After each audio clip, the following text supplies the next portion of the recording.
प्यारे सत्संग जी, प्यार से कहिए सतगुरु सतनाम सत साहिब जी, सतगुरु सतनाम सत साहिब जी, सतगुरु सतनाम सत साहिब जी। बोल सतगुरुदेव महाराज की जय, सतगुरुदेव महाराज की जय, सतगुरुदेव महाराज की जय। आज के सत्संग के आनंद की जय, आज के सत्संग के आनंद की जय, आज के सत्संग के आनंद की जय। मैं सभी ब्रह्मांड के हंसों को, निजधाम के परमहंसों को और निजधाम के सतपुरुष जी के चरणों में बारंबार नमस्कार करता हूँ। उनके चरणों में अपना सर झुकाता हूँ और उनसे यही विनती करता हूँ कि ये संसार बड़ी गहरी निंद्रा में है, बस अंधा है, इसको आंखें दीजिए और इनको गहरी निंद्रा से जगाइए और इस गधे भाई का मुखार बिंद है, इसका माइक इस्तेमाल करिए जब तक ये संसार में है। बस यही कृपा बनाए रखिए। तो मैं आज 6/11/2020 है और आपके समक्ष जो सतपुरुष जी का आदेश है, एकता और केवल एकता, ये दूसरा भाग आज आपके समक्ष सतपुरुष जी के अनुसार रखने जा रहा हूँ। तो कृपया इन पे चलने की चेष्टा करो, क्योंकि ठीक है, सुनते जाओ जब तक न कुछ सीख पाओ तो सुनते जाओ। जब सीख जाओ तो फिर उस पे विचार करो, उसके ऊपर निर्णय ना करो, विचार थोड़ा सा और सुरती में डाल दो। सुरती से अपने आप उत्तर मिलेगा कि क्या करना है। सुरती आपका अपना रूप है, इसको पहचानना है, बस यही भक्ति है। इसको पहचान लिया तो सब कुछ हो गया, ये ना पहचाना तो सब कुछ खो गया। तो प्यारी सत्संग जी, हमारे पास ब्रह्मांड में दो चीजें हैं। एक तो है कि मन के मुताबिक चलना है, तो ये संसार है आपके साथ बिल्कुल, और अगर स्पिरिचुअलिज्म की तरफ चलना है, भक्ति की राह पे चलना है, तो वो रास्ता बाड़ी से बाहर है। बाड़ी के अंदर जितनी भी भक्ति है वो काल की सीमा में है। चाहे आप ग्रास बाड़ी से शुरू करके विज्ञान देही को क्रॉस करो, 10वें द्वार को क्रॉस करो, तो भी आपका 99% आप आत्मिक हो जाओ, 1% मन रह जाता है काल की भक्ति में। लेकिन देखो 1% कितना बड़ा है, काल से बाहर नहीं निकलने देता। तो एक तरफ है आपका 99% होना और एक तरफ है 100% होना, 1% बढ़ाना। तो क्यों नहीं 1% बढ़ाना चाहते? 1% बढ़ाने का मतलब है आप बॉडी से बाहर हो जाओगे, आपको वो विहंगम चाल का तन मिल जाएगा।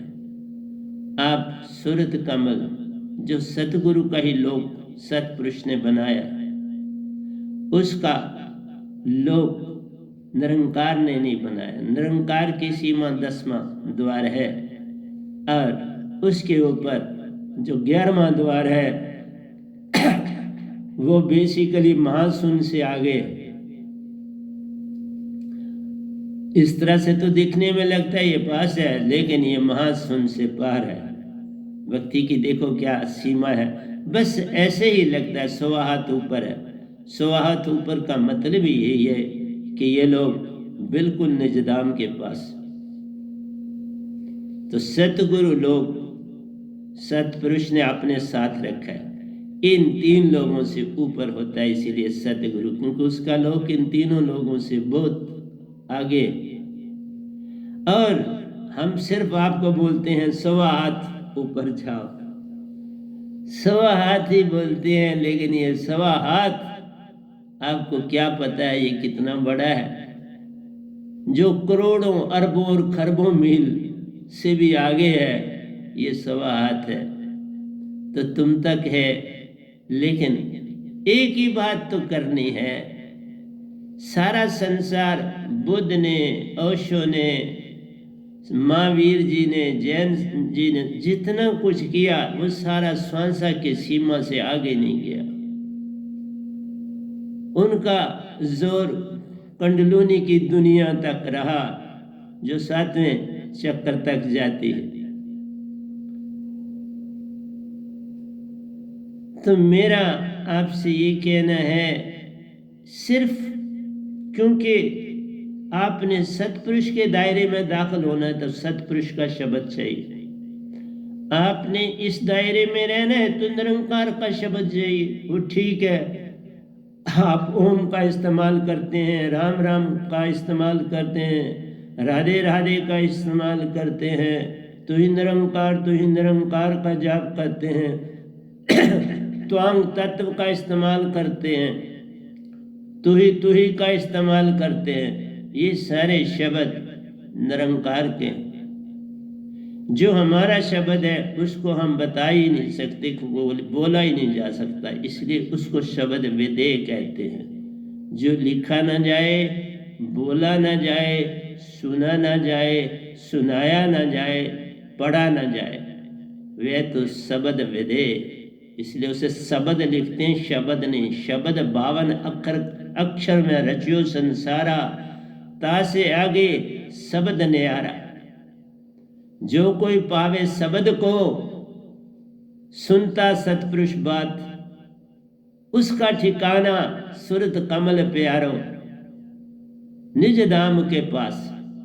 तो निज धाम जाना है तो मुझे मिले बिना नहीं मिलेगा।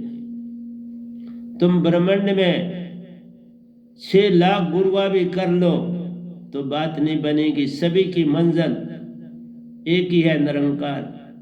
एक संत निजधाम से आता, मैं निजधाम से आया हुआ हूँ बाबा, सिर्फ इस बॉडी में दाखिल हुआ, हर बार जितनी बार गया वो किसी और में भी दाखिल कर सकते थे, पर इसी में रख, क्योंकि इस बॉडी का संबंध इन 2 सत्संग हालों से था जो पहले ही बने थे। तो वो ये नहीं चाहते थे कि इसको फिर परेशानी देखनी पड़े और सत्संग हाल ढूंढना पड़े, और कोई बात नहीं थी। तो सत्संग हाल उन्होंने पहले बनाए, फिर मुझे दाद दी। तो प्यारी सत्संग जी, मेरा सबसे बड़ा है, एकता तभी आती है जब ये शब्द पास हो। कोई चीज अच्छी पैदा ही नहीं हो सकती जब तक ये शब्द साथ ना। इसीलिए तो सब दिखावा है, शो है, कहीं सत्य की खुशबू है नहीं। तो प्यारी सत्संग जी, मेरा काम तो आपको समझाना है। अगर आज से 50 साल पहले की निगाह डाले तो लोगों में प्यार बहुत ज्यादा था, एक दूसरे के प्रति सेवा भाव भी बहुत ज्यादा था। ठीक है, अमीर लोग भी उस समय भी थे और वो भी लूट खसूट करते थे, वो आज भी है, वो कल भी थी, क्योंकि मन और काम कर ही नहीं सकता। मन का काम ही आपको भरमाना है, क्योंकि ये दूसरी टीम है और इसके साथ आपने मैच खेलने। और जब तक तुम अपने पास शब्द ही नहीं होगा, आपके पास बॉल ही नहीं होगा, तो कैसे खेलोगे? उसके पास तो विचारों का बेभाव भंडार है, तुम्हारे पास क्या है? कभी सोचो ना, तुमने सुरती भी अपनी गर्वी रखी हुई है, तुमने अपनी सारी सुरती को कैद में डाल दिया है, अपने आप को तन और मन समझ लिया है। बस यही भूल है। इस भूल से बाहर आओ जाओ तो मैच जीत लिया। इस भूल से निकलना कठिन है, क्योंकि तुम कहते हो हमने गुरु धारण किए, अब हमने क्या गुरु धारण? जब तक गुरु मिले ना सांचा, गुरु कीजिए 10 पांचा। ये भी तो आपके शास्त्रों में लिखा। जब तक गुरु पूर्ण ना मिले तो आपसे आप 105 गुरु कर सकते हैं। जा गुरु से भरम ना मिटे, संशय ना मन का जाए, तैसा गुरु त्यागत देर न लाए, ये भी तो लिखा है। जब तक सच्चा सतगुरु नहीं मिलता आप 105 गुरु बदल सकते हो। और जो आपका भरम नहीं तोड़ता, आपके अंदर एक विश्वास की लहर नहीं जगने की तरफ चलती, तो फिर ऐसे गुरु को रख के करोगे क्या? इसलिए मेरा काम, और आज से पहले जो हमारी जो हमारा संसार था, इसमें एक बड़ी सुंदर परंपरा थी। आपके धर्म थे, आपका सब कुछ था, लेकिन उनमें बहुत प्रेम था, एक दूसरे के प्रति बड़ी श्रद्धा थी, एक दूसरे की हेल्प की जाती थी, किसी को भूखा नहीं रहने दिया जाता था। मुझे एक सीन याद आता है, मेरे दादाजी कभी, क्योंकि बड़ा कम मौका मिला मुझे किसी के पास बैठने का, क्योंकि अपनी परेशानियों से ही जीवन लदा हुआ था, तो जगह जगह भटक रहे थे, तो क्या किसी, लेकिन एक दो बार उन्होंने कहा, कहने लगे कि जो मेरे फादर साहब थे वो बड़े सीधे साधे थे, ये ज़मीनों की देखभाल करते थे। जो मेरे दादाजी थे वो मुहर्रर माल थे, पोस्ट ऑफिस में काम करते थे उस समय। तो कहने लगे कि क्योंकि उन दिनों बस आदि एक दो सुबह निकलती थी और एक दो शाम को वहां पहुंचती थी, क्योंकि दूर से अगर जम्मू से किसी ने वहां जाना है तो उनको शाम को ही पहुंचना होता था, और जिन्होंने जम्मू की ओर आना है वो भी शाम को ही पहुंचते थे, इसलिए सुबह चलते थे। तो प्यारे सत्संग जी वो कहते हैं कि वो क्या करते थे, शाम को सीधा बिना बताए घर बस अड्डे पे पहुंच जाते थे। जो आगे पीछे कोई जाने वाला अपना सरबंदी होता था, जान पहचान का होता था, उसको कहते थे आज रात को क्योंकि थके हो सफ़र से, चलो घर रहो, फिर कल अपने सफ़र पर आगे निकलो। तो वो मेहमान दो चार पकड़ के ले आते थे घर में, तो घर वाले उस समय खाना शाना बनाते थे, उनकी सेवा करते थे, क्योंकि बुजुर्गों का हुक्म था। आज वो प्रथा खत्म हो चुकी है। आज कोई घर में दाखिल हो तो आदमी को बस, जो घर वाले हैं उनको तो बस बहुत सा परेशानी हो जाती है, इसको सुलाएंगे कहाँ, इसको खिलाएंगे कहाँ, तो बड़ी परेशान होता है। तो संसार में बड़ा वक्त बदल गया। तो इन चीज़ों की तरफ अगर हम देखते हैं तो हमारे पास जो प्यार था, वो जो एक दूसरे के प्रति लगाव था, वो खत्म होता चला हुआ दिखाई देता है। तो वो भावनाएं आज नहीं है। असलियत में वो कुछ ना कुछ आज से पहले के लोग जो थे ना, उनकी सुरती कुछ ना कुछ जागी थी, और वो एक दूसरे की सहायता करते थे। और यही नहीं बात, कुटुंब के कुटुंब अकेले इकट्ठे रहते थे। जैसे अगर मेरे ही बुजुर्गों को देखो, मेरे दो चाचा थे, एक फादर साहब अपने थे, तीनों के परिवार थे, और उनके भी दादा के भी जो भाई दो थे, वो इस सारा परिवार एक ही यूनिट में रहता था। मतलब एक कुटुंब इकट्ठा रहने की चेष्टा करते थे, जो भी मकान शिकान बनाते थे वो भी इकट्ठे बनाते थे, आपस में लगाव था, प्रेम भाव था, एक दूसरे के सुख दुख में काम आते थे। तो एक जो इनके भाई थे उन्होंने शादी ही नहीं करी थी, तो वो इनके साथ ही रहते थे, वो काम भी कुछ नहीं कर पाते, बड़े सीधे साधे थे कहते हैं।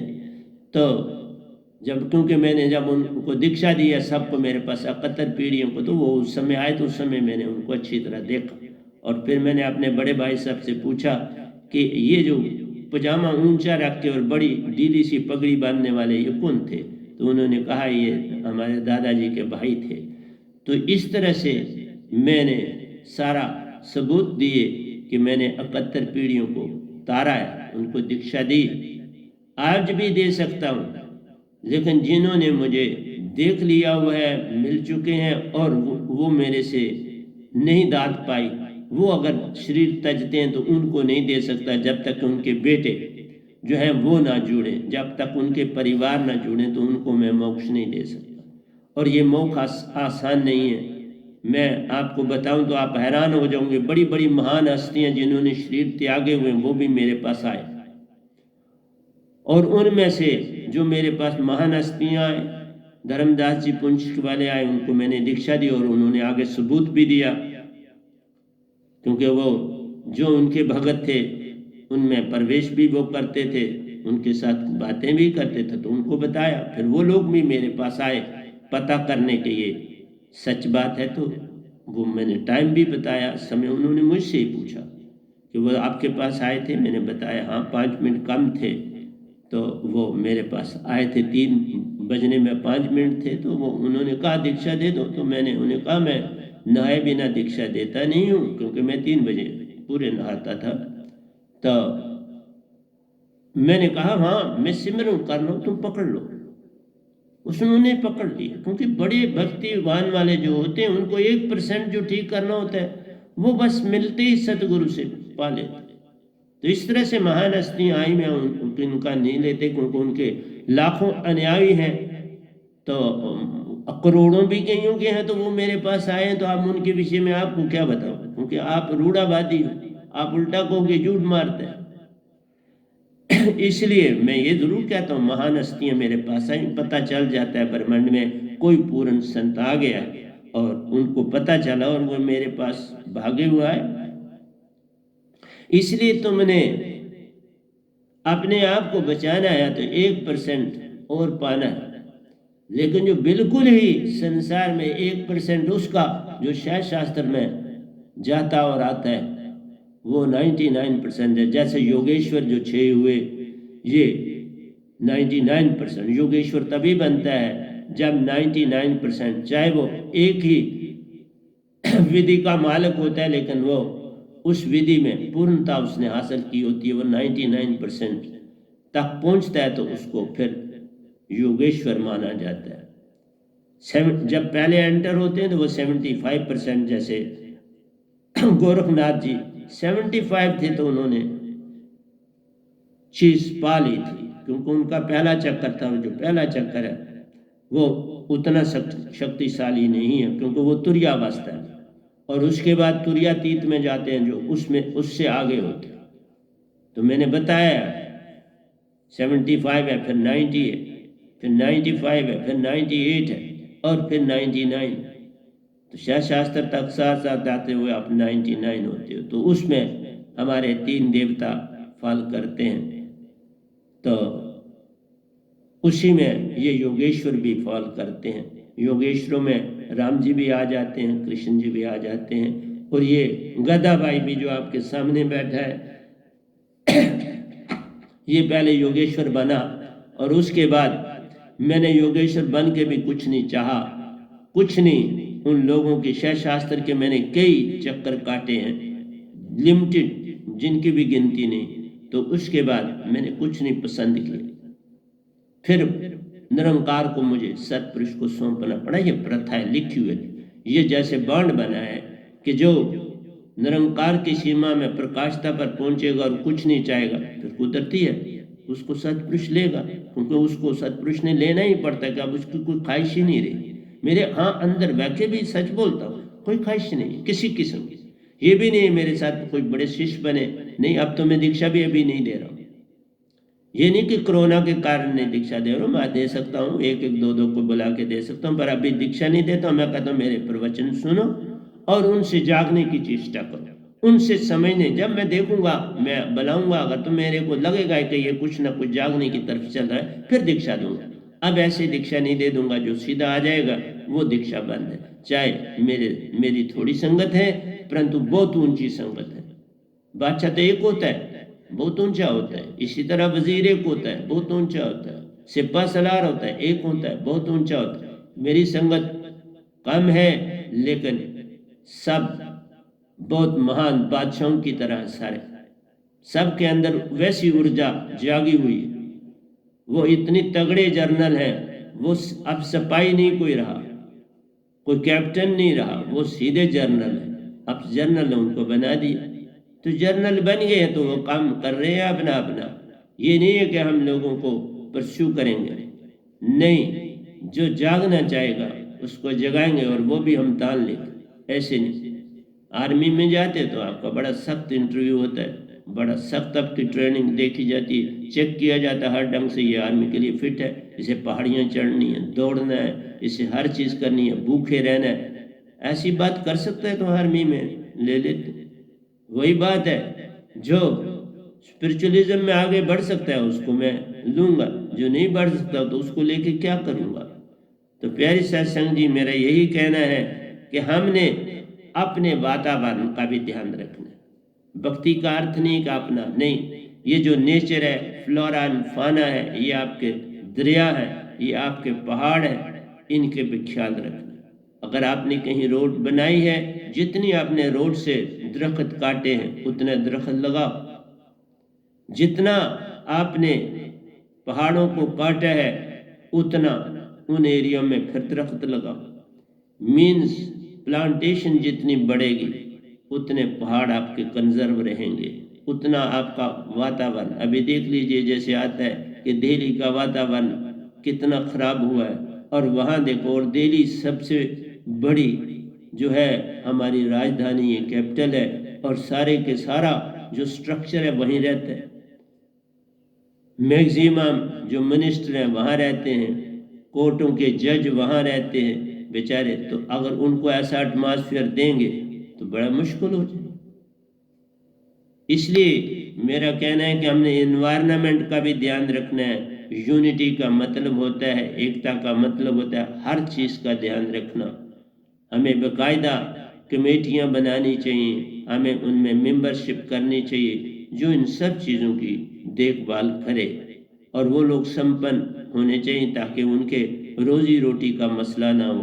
तो संपन्न लोगों को अपना बलिदान देना चाहिए, क्योंकि मैं एक बात बताऊं, जो इंसान अपनी श्रद्धा से 10 पैसे भी अपनी इनकम से देता है, 10% भी देता है, उसकी जो आने वाली जनरेशन है उनको सब कुछ मिलता है।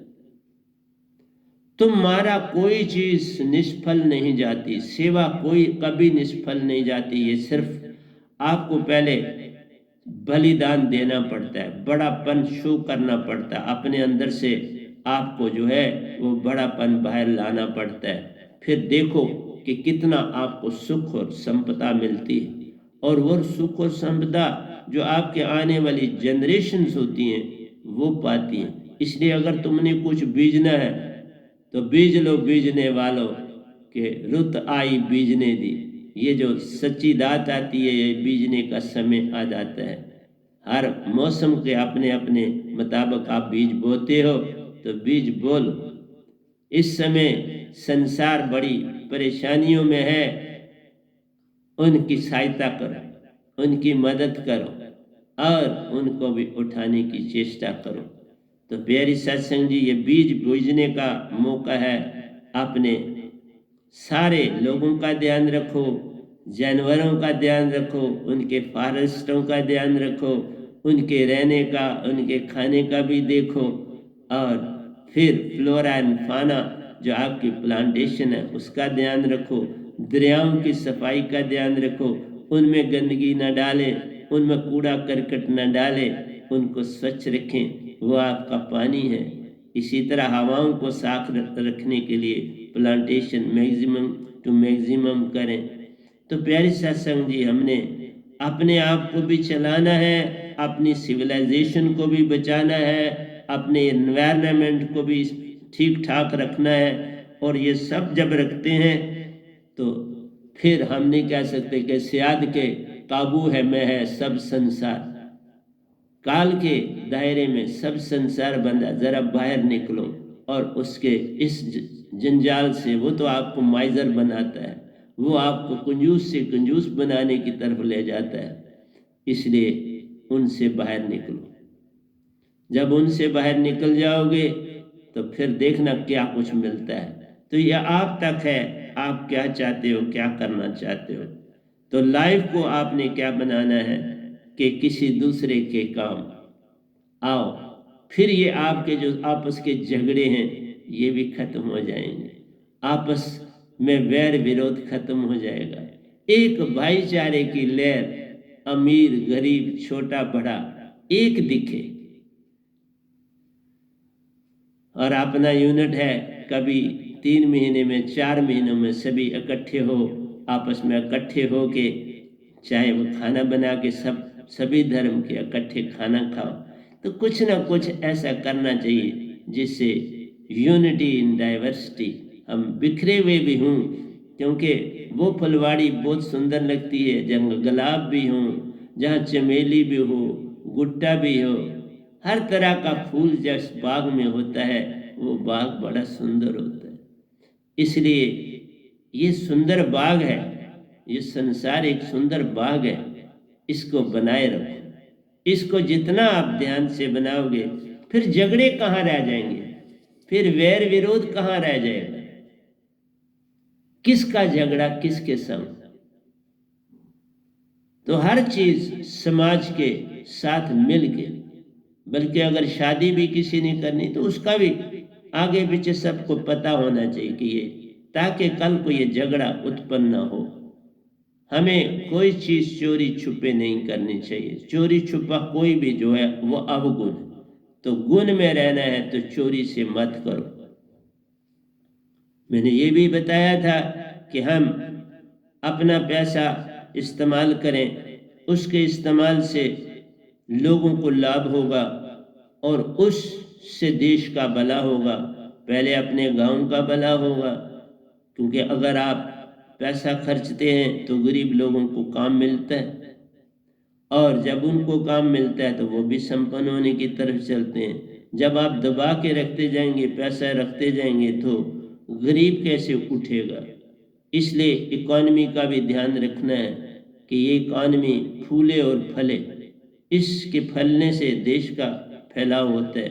अब सारा काम तो गवर्नमेंटें नहीं ना कर सकती, उनको और बहुत काम करने पड़ते हैं। इसलिए जो सारी पब्लिक है उसको अपने गांव वालों को गांव का ध्यान रखना चाहिए, जब वो शहर वाले बन जाते हैं तो शहर में ध्यान रखें। हर एक दूसरे का जो है वो ध्यान रखे, और जब समय पड़े एक दूसरे की सहायता करो, एक दूसरे को अपलिफ्ट करो।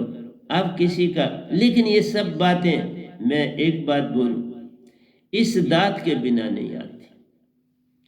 बाकी सब दिखावा होता है, कोई दिखावा करके अपने आप को प्रोजेक्ट करता है, और प्रोजेक्ट करके फिर उसको या तो वो पॉलिटिक्स में आता है या किसी और फील्ड में चला, उसको अपने लाभ की दुनिया में लाभ अपने आप मिलते हैं। जब तुम सच्चे धर्म से काम करते हो तो लाभ कहाँ व्यस्त जाएगा, बल्कि वहां ज्यादा मिलेगा। तुम्हारी होशियारी चालाकी से कम मिलेगा, लेकिन जब तुम मेरा हो ही रहे हैं। देखो सतपुरुष क्या कहते हैं, सदगुरु क्या कहते हैं, जे तुम मेरा हो ही रहे हैं सब कुछ तेरा हो। तो तुम्हारा मालिक है, सतपुरुष भी तुम्हारा मालिक बन जाएगा, ये मन भी तुम्हारा मालिक बन जाएगा। तुम वैर विरोध क्यों रखते हो। मेरा देख लो, किसी से कोई वैर विरोध नहीं, लेकिन मैं सच को सच बोल रहा हूं तो निरंकार को बुरा नहीं लगा। वो मन है बिल्कुल। तो मन को मन कह देने से कोई बराबर। सतपुरुष जो है वो पूर्ण महासुरति सागर है, जिसका कोई और शोर नहीं, आद और अंत नहीं, सीमा से बाहर है। ये 3 लोग भी उसी में शामिल, तभी तो आपको प्राण जो है वो मिले हुए। तो प्राण निरती है तो ये तो निजधाम से आती। कहाँ ये 3 लोग भी खाली है। हाँ, मन का फैलाव बहुत है, उसका प्रभाव है, लेकिन खाली तो नहीं है सुरति से। अगर खाली होती तो आपके पास निरति कहाँ से आती, प्राण कहाँ से आते। प्राण तो वहीं से आए, इसने प्राण तो नहीं दिए। ये तो मन है, इसमें 5 तत्व है। 5 तत्व में रचो संसार, 5 तत्व बिन कुछ ना ही न्यारा, और कुछ है ही नहीं इसमें।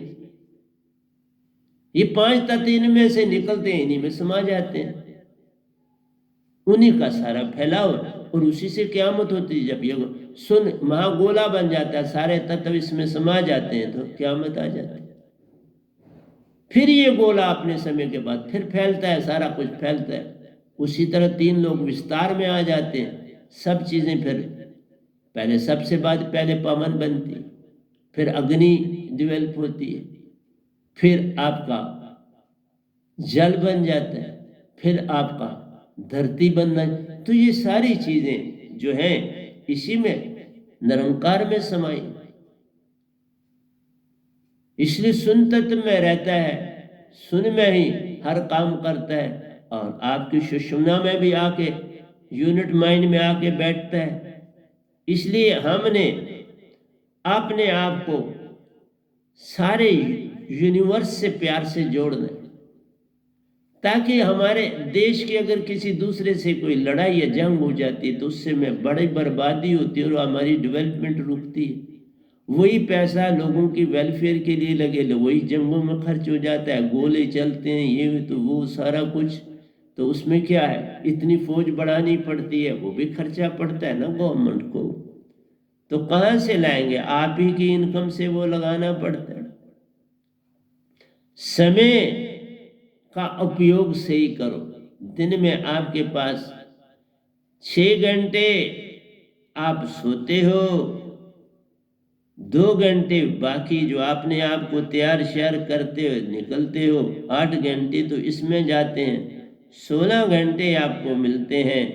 आप काम करो, विश्राम करो या मनोरंजन करो। मनोरंजन अपने काम में ही हो जाना चाहिए। मैं कल बोलते बोलते जो मेरा रुका था, मैं वहाँ से आपको बता दूं, मैं मोबाइल की बात कर रहा था, क्योंकि अल्बर्ट एडिसन का आपको सुनाया कि साइंटिस्ट होके भी जागा हुआ था, क्योंकि वो तुरिया अवस्था में रहते हैं। साइंटिस्ट तुरिया अवस्था में रहते हैं, तभी साइंटिस्ट बनते हैं, स्थूल और सूक्ष्म में नहीं रहते। इसलिए ग्रास और सब्टल बॉडी से वो पार हो जाते हैं, वो तुरीय अवस्था में चले जाते हैं, वो कॉन्शियसनेस में होते हैं। वो पहली अवस्था है जिसमें एक आदमी 75% आत्मिक होता है। तो प्यारी सत्संग जी, जब उन्होंने ये कहा अपनी बीवी और बच्चे को कि मेरी गलतियों का ये सारा पलंदा, ये सब मेरे सामने ही मेरे पापों की चीजें, मेरे पाप जल रहे। देख, ये नहीं कहा मैं लुट गया, मेरा सब कुछ, कोई कुछ लुटता नहीं। ये सब हमारे ही पापों का कारण होता है, जो कई जन्मों से हमने इकट्ठे किए होते हैं। पूर्ण संत से जुड़ने से सारे पाप धुल जाते हैं। एक चिंगी आग की जलावे सूखी घास, ऐसे तुमरे पाप जलाता सतगुरु आप, तुम उसके हो जाओ जे तुम मेरा हो ही रे। सतगुरु का होना है, सीधे सतपुरुष का हुआ नहीं जाता। मैक्सिमम लोग सीधा कहते हैं मालिक हमारा, पिता हमारा। पहचान ही तुम्हारी नहीं तो पिता कहाँ से? न वो तुमको जानते हैं न तुम उनको जानते हो। तुमने सिखावट ले ली, सिखावट से बात नहीं ना बने। जिन जानिया तिन रंग मानिया। जानो अपने पिता से, मिलो ना। मैं मिला हूं, बैठा हूं ना आपके पास, एक बार नहीं मिला, गिनती से बायरा मिला। ज्योत रूप में भी मैं मिला, सच्चे रूप में भी मैं मिला। सतगुरु के रूप को उन्होंने धारण किया, उसके साथ मैं खेला, सारे रूप उन्होंने दिए, छोटे बड़े सब।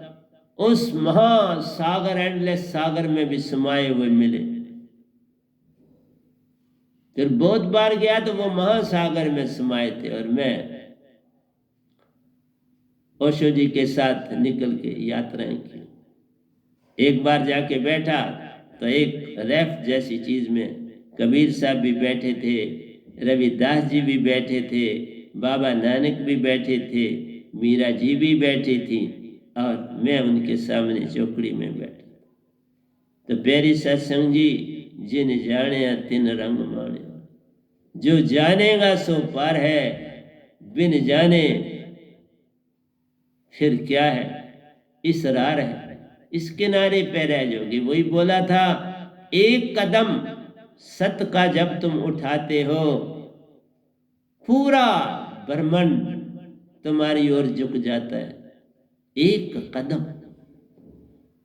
कदम सत्य का चलता है तो उनके अंदर पता चलता है कोई सत्य की तरफ चलने लगा, कोई प्रेम की दुनिया में चलने लगा, कोई शांति की दुनिया में चलने लगा, कोई आनंद की।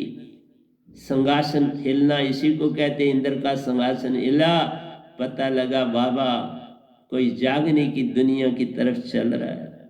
फिर उनकी भी इच्छा होती है उसके दर्शन के लिए। मेरे इस गधे भाई को राम जी भी दर्शन करने आए, कृष्ण के रूप में भी इकट्ठे आए दर्शन करने के लिए। और ऊपर की कुटिया जो मेरी है उसका दरवाजा छोटा है, वहां बाहर से देखना हो तो आपको सर झुका के देखना पड़ता है। तो उन्होंने सर झुका के दोनों ने देखा, कोई नहीं जो मेरे पास नहीं आए। हजरत मोहम्मद साहब भी मेरे पास आए, बुद्ध भी मेरे पास आए, मैं सच बोलता हूं। कोई भी ब्रह्मांड की महान, और जब मैं तीसरी बार निजधाम जाना था तो सभी देवी देवता और गुरुआ से, बड़े बड़े महान गुरुआ से सारा ब्रह्मांड बना हुआ था। और जब मैंने सर ऊपर उठाया, सबकी ओर निगाह डाली, देखे। और वो धर्मदास जी भी जो मेरे पास दीक्षा लेने आए थे वो भी देखे, क्योंकि 6 महीने सिमरन करना पड़ता है, उसके बाद मानसरोवर जाते हैं। तो प्यारी सत्संग जी, एक एक चीज समझाने की चेष्टा करता हूं। तुम अपने स्रोत से बिछड़े पड़े, तुम्हारे पांव में जंजीरें पड़ी। ये जंजीरें किसकी हैं? भाव की जंजीरें। ये जंजीरें भाव के छूट जाने से टूट जाती है, और ये टूटती है जब तुम्हारे पास मेरी दात, मेरी दात बिन इस संसार में किसी के ये ताने बाने नहीं टूटने वाले। मैं इसलिए बोलता हूं कि मैं सिपाही हूं सतपुरुष का, दास हूं सतपुरुष का, और मैसेज दे रहा हूं। वो ढोल बजाने वाला, मुझे याद है कि हमारे राजौरी में एक था, कोई भी संदेशा देना होता था, वहां एक ढोलकी था, वो मैसेज लेके, और बड़ा एक्सपर्ट था। बस पहले चौक में पहुंचता था, बाजार के चौक में, वहां बस वो ढोल बजा के मैसेज देता था। फिर 3-4 जगहों में, चौकों में मैसेज देता था। सब रजौरी वासियों को मैसेज मिल जाता था। मैं भी ढोल बजा रहा हूं, मैसेज दे रहा हूं, बाबा पूर्ण सत्य दात लाया, पूर्ण सत्य,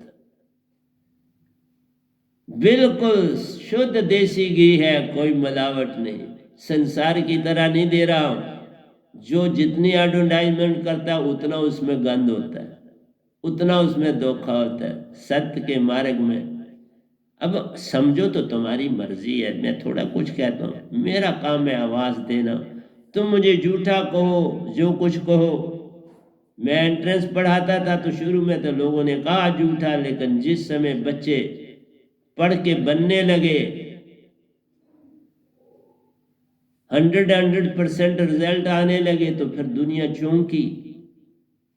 फिर दुनिया को एडमिशन लेना मेरे पास मुश्किल हो गया, क्योंकि मैं 21 कैंडिडेट रखता था, 21 से ऊपर नहीं रखता था। 21 से जो ज्यादा होते थे इंटरव्यू, उनको कहता था दूसरी जगह जाओ। मैं एक ही बैच पढ़ाता था, उसी को सारा दिन पढ़ाता था। तो प्यारी सत्संग जी, आज भी सत्य बोल रहा हूं, तब भी सत्य बोला, और मेरे बहुत शिष्य हैं और बड़े अच्छे हैं, आज भी कभी याद करते हैं। उनको भी मैं याद करता हूं, क्योंकि जिनको इतना समय पढ़ाया होता है, कईयों ने 2-2 साल पढ़ा, कईयों ने साल पढ़ा, कईयों ने 6 महीने पढ़े, पर पढ़े ना। और जहाँ पूरा दिन ही पढ़ रहे हो तो उनसे संबंध जुड़ जाता है, एक फैमिली मेंबर की तरह हो जाता है।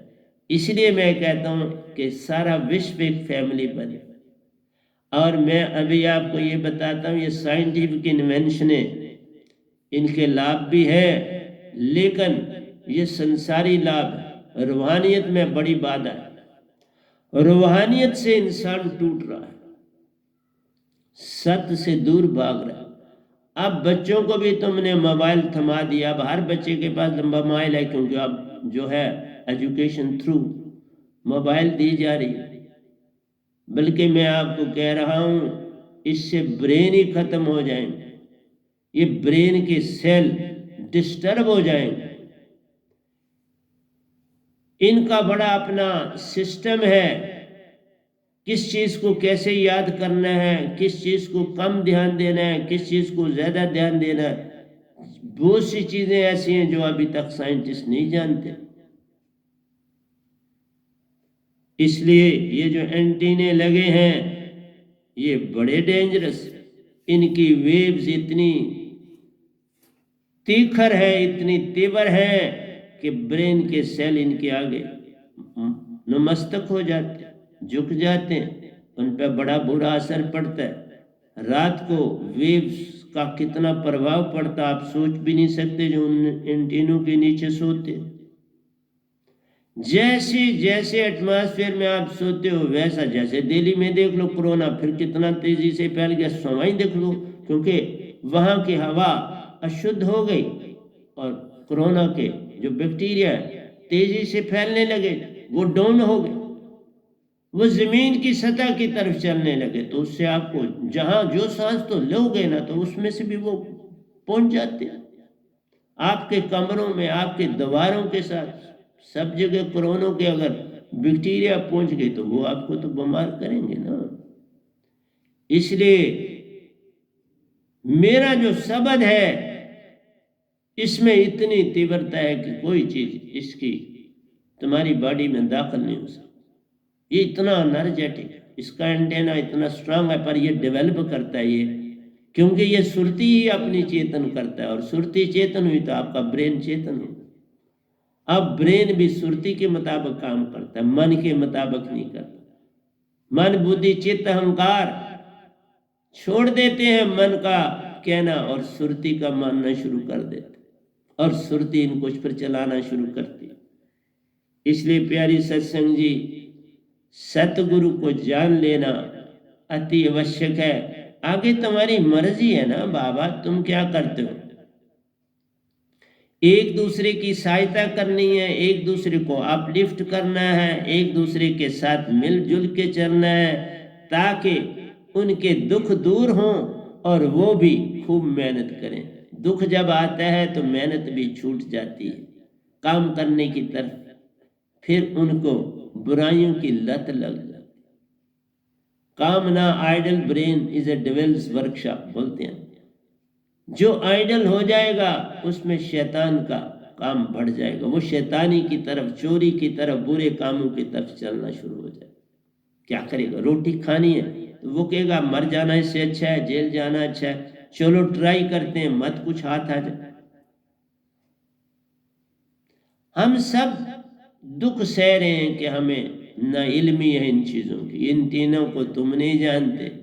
जो समझदार है वो अपने एरिया में किसी को नहीं लगाने देते, लेकिन जो वहां आगे खुद ही वो भली है वो लगाएगा तो उसको कौन रोकेगा। तो वो बलिए लगवाते हैं, जहां एंटीने लगे हैं वो बली है दूसरा, और उनको खूब पैसा मिलता है। वो पैसा मतलब है लोगों को नुकसान पहुंचाना, अपने को लगाए ना, पहाड़ों पर लगाओ, सिटियों में लगाने का कोई मीनिंग ही नहीं बनता है। इनको नहीं लगाना चाहिए किसी भी सूरत में। इसलिए कोई भी बात सुनो, उसे समझो, उस पर विचार करो और उसका प्रयोग करो। लेकिन ये संसार है, मेरा है कुछ मत सुनो, अपने अंदर बहुत कम सुनो, बहुत कम अंदर ले जाओ। तुम्हारी सुरती बड़ी खुद ही बहुत समझदार है, उसे पता है मैंने क्या करना है। तुम सुरतीवान होने की तरफ चलो। ये जो वेद व्यास जी भी बोले हैं, क्योंकि उनके पास भी तो 1% मन था, तो मन 1% भी बहुत होता है। कई बार 99 को पीछे छोड़ के खुद राजा बन जाता है। और बहुत बार ऐसी गद्दियां बनी जिनके पास 1% होता है, वो दूसरे को उखाड़ फेंकने में कामयाब हो जाता है। देखते हैं किस हालत में इस बादशाह के ऊपर हमला किया जाए। सारा कुछ बाज करके करते हैं तो उसको भी अपने कब्जे में करते हैं। वो 1% बड़ा काम करता है। इसलिए मैं आपसे बार बार कहूंगा, जागो, जागने की तरफ चलो। और जब जागने की तरफ चलोगे तो आत्मिक होते जाओ, और आत्मा को कोई डायरेक्शन गाइडेंस कुछ नहीं चाहिए। वो परिपूर्ण है पूरी तरह से। जिस समय तुम हंस बन जाते हो, सुरती नृत्य एक हो जाती है। अब मुझे कोई क्या समझाता है, मैं किसी से क्या सीखता हूं, आप ही बता दो। और प्रतिदिन सत्संग दे रहा हूं, प्रतिदिन सत्संग मेरा सतपुरुष दे रहा, मैं नहीं दे रहा हूं। मैं सिंपली एक माई का काम करता हूं। और ग्रास बॉडी से उन्होंने सिखाया मुझे किस तरह से सूरत कमल में जाना, 11वें द्वार में जाना, और मैं जाता हूं। और 10वें द्वार में खुद ही अपने आप को देखा, सांसें लेते हुए देखता हूं कि तुम जब आत्मा बन जाओगे प्योर, तो 10वें द्वार में बैठ के तुम खुद सांस लोगे। और फिर सुषुम्ना में मन कैसे ठहरेगा? आत्मा के आगे मन फिर नहीं ठहरता, फिर चला जाता है मूल सुरती में, रेस्ट करता है, शांत हो जाता है, बिल्कुल तदमस्तक हो जाता है, शांत हो जाता है, चुप करके मूल सुरती में विश्राम करता है। मन को मिटाया जा नहीं सकता, इसको भगाया जाता है, मिटाया नहीं जा सकता। मन नहीं मिटता, तुम लाख यत्न करो ये मिटेगा नहीं, लेकिन भगा सकते हो, भगा दो ना, मारो मत। मारना किसको है? मन को मार दो तो हो गया, नहीं मन को नहीं, मन को भगा दो तो हो गया भजन। भगाना है, मन को शांत कर दो तो हो गया भजन। मन को मूल सुरती में बैठा दिया तो हो गया भजन। तो आपने मन को शांत करना है, ना ही कि किसी और को शांत करना। मन को, आत्मा को शांत नहीं करना। आत्मा वैसी आ गई, शांत है, उसे पता है मुझे कैसे चलना है, उसे पता है मुझे क्या करना है। और जब आप सुरती कॉन्शियस वाले हो जाओगे तो सुप्रीम सोल अपने आप तुम में समा जाएगा, क्योंकि मेरे शब्द में सतपुरुष का वासा है, उनका ही वासा है। तो उन्होंने ये शब्द दिया है ना बाबा, जो निरंकार के शब्द है उनमें निरंकार का वासा है। अब ओम में निरंकार का वासा है, तू ही निरंकार में निरंकार का वासा है। त्वांग तत्व में निरंकार का वासा है, वह हूं निरंकार का वासा है। त्वांग तत्व बहुत इस्तेमाल करते हैं जो बड़े ध्यान में जाने वाले, त्वांग तत्व को सांसा के साथ चलते हैं।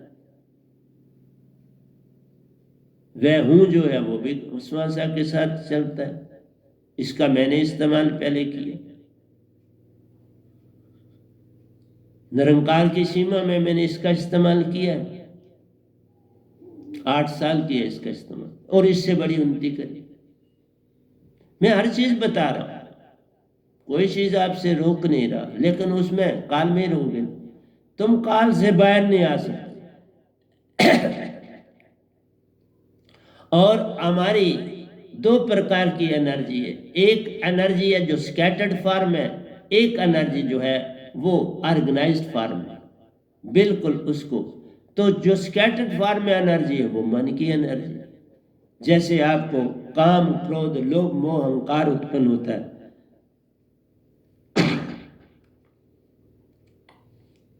काम क्रोध लोभ मोह अहंकार जब होते हैं तो ये क्या है? स्कैटर्ड फॉर्म में मन। इसी से झगड़े, इसी से लड़ाई, इसी से ईर्ष्या, इसी से द्वेष, इसी से लोभ, इसी से लालच। जब आपके अंदर स्कैटर्ड फॉर्म में एनर्जी होगी और आप जरूर गलत काम करेंगे। लाख कोई दूसरा कोशिश करेगा तुम गलत काम करके आओ, फिर सारा घर परेशान हो जाए।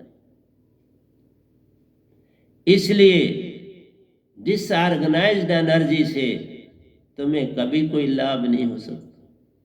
छड़ी हानि ही हानि है और ये दुख लाती है, परेशानियां लाती है, सारे घर को परेशान कर देती है। पुलिस के हाथ में पड़ जाता है इंसान, फिर जेल की दुनिया, फिर कोर्टों की दुनिया, सारा घर, सारा कुटुंब परेशानी की लहर में डूब जाता। इसलिए मैं बोलता हूं सत्य की दुनिया में ऑर्गेनाइज्ड आपकी सुरती होनी चाहिए, यूनिडायरेक्शनल सुरती होनी चाहिए। सुरती वेव्स नहीं बनाती, ये यूनिडायरेक्शनल है। देख लो, आंखों में तुम्हारी आत्मा जागृत अवस्था में रहती है, ध्यान से देखते हो पूरा काम कर देती। इसलिए प्यारी सत्संग जी, जागना अति आवश्यक है, और जागोगे मेरे अलाइव होली नेम को पाओगे तो जागोगे। फिर वो चारों ऑर्गेनाइज्ड जो चीजें हैं, जैसे कोई कहता है मुझ पे विश्वास करो, नहीं, सब विश्वास किया नहीं जाता। विश्वास का पहला कदम जो है वो बोल्ड स्टेप सैक्रिफाइस करनी पड़ती। जैसे कोई अपने आप को आग में फेंक देता है और बच गया तो बहुत कमाल का आदमी बन जाता है, मर गया तो गया। इसलिए पहला कदम जो विश्वास और भरोसे का लिया जाता है वो बलिदान है। अगर बलिदान कर सकते हो तो भक्ति मिलती है। बलिदान यहां सतगुरु पे विश्वास का है। लेकिन सत्य की तरफ चलने में धोखा भी हो जाए तो घबराना नहीं, तुम सच्चे होने चाहिए, रास्ता मिलता जाए। मुझे देख लो, 52 साल और 6 महीनों के बाद पूर्ण सच्चा रास्ता मिला। मैंने चलना नहीं छोड़ा, सत्य की तरफ चलना अपना जारी रखा। जिसने जो बताया कि यहां से कुछ मिलेगा उसकी तरफ दौड़ा, कुछ पाया जो उसके पास था, फिर आगे चला, रुक नहीं गया। हाँ, मैं रुका नहीं। जो उन्होंने कहा वो जब पा लिया तो किसी को कुछ नहीं बताया और खुद आगे चल पड़ा। हिंट जरूर दिया, जो उस संगत में हुए उनको हिंट दिया, लेकिन वो सिर्फ हैरान हुए कि ये क्या बात बोल रहा है। लेकिन चुप्पी धारी उन्होंने और मैं आगे चला गया। इसलिए जब तक मेरा अलाइव होली नेम आपको नहीं मिलेगा, आपका इस कॉस्मॉस से, इस काल निरंजन से छुटकारा नहीं हो। फिर ये स्कैटर्ड फॉर्म की एनर्जी, काम क्रोध लोभ मोह अहंकार आशा तृष्णा, सब घट व्यापक कोई महल ना सोना, बस इनमें रहोगे तो मार खा जाओगे, फिर उठने का कोई रास्ता नहीं मिलेगा। जब तुम्हारी सुरती चेतन हो जाएगी सतगुरु की सुरती से, फिर देखना ये चारों चीजें तुम्हारी सत्य, प्रेम, आनंद और शांति तुम्हें कितना लाभ देंगी। अब मैं अकेला ही रहता हूं, अकेला ही बैठता उठता हूं, अकेला काम करता हूं, किसी से कोई सरबंध नहीं, कुछ नहीं। पूरे दिन में एक ही फोन मेरे से होता है, या बहुत हो तो 2, बस, उससे ज्यादा तो मैं कोई बात नहीं करता किसी से। वो भी संगत की सारी इंफॉर्मेशन लेनी होती है, तब होता है, उसमें सारी बातचीत हो जाती है, और वो भी 4-5 मिनट में बात खत्म कर लेता। इसलिए जो मन है ना हमारा, ये अंदर कैंसर बनाता है। हर आदमी को पता नहीं चलता, लेकिन ये ऐसा कैंसर है कि बीमारियों का ढेर अंदर हो जाता है, और तुम फिर जगह जगह भागते हो। परेशानियां फिर मूल में लग जाती, फिर छूटती नहीं, फिर लागी छूटे ना।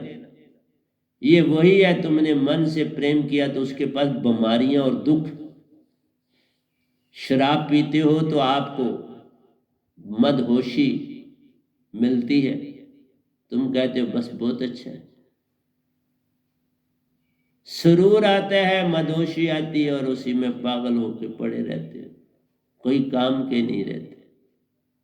ये काम मन करता है, और कौन करता है? इसलिए कहता हूं ये सब कुछ छोड़ो। ये मन बड़ा होशियार है, बुरा नहीं, अपनी ड्यूटी देता है, तुम्हें पल पल भरमाता है, तुम्हें सत्य की ओर आने नहीं दे पाता है, और तुम भी उसको ऐसे पकड़े हो, सत्य की तरफ चलने की कभी सोचते भी नहीं हो। तो जब सोचते ही नहीं हो तो फिर उसके जाल में फंसे हो। सियाल के काबू में सब संसार प्यारो, एक को एक ही बच पाता। देखो 550 साल के बाद सतपुरुष ने एक बंदे इस गधे बाई को छूना, कबीर साहब के बाद। कितनी उनको मेहनत करनी पड़ती है एक सोल को चुनने के लिए, और ये दात, तभी तो कहा जो पूर्ण सतगुरु होगा उसी के पास ये दात होती है, और किसी के पास होती नहीं। और जो जीवन तुम काट रहे हो, अगर ये दौलत नहीं है तो ये जीवन बड़ा कीमती जीवन है। मानस जन्म दुर्लभ है, होवत न बारंबार, जुम फल पाके भूमे गिरे, बहु न लागे डार। एक बार गए सीढ़ी से, एक बार पांव तिलखा, फिर संभला जाता नहीं। फिर काल चीड़ फाड़ करता है तेरी, कभी होश में आने देता नहीं।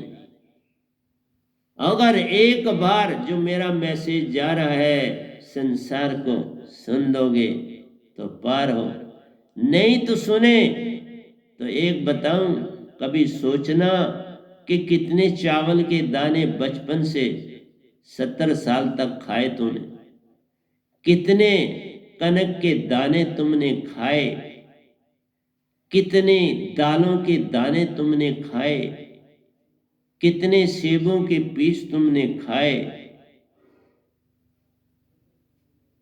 कितना कुछ झूठ बोला, कितना धोखा किया, कितना दगा किया, कितनी होशियारी की, सबका हिसाब देना है ना।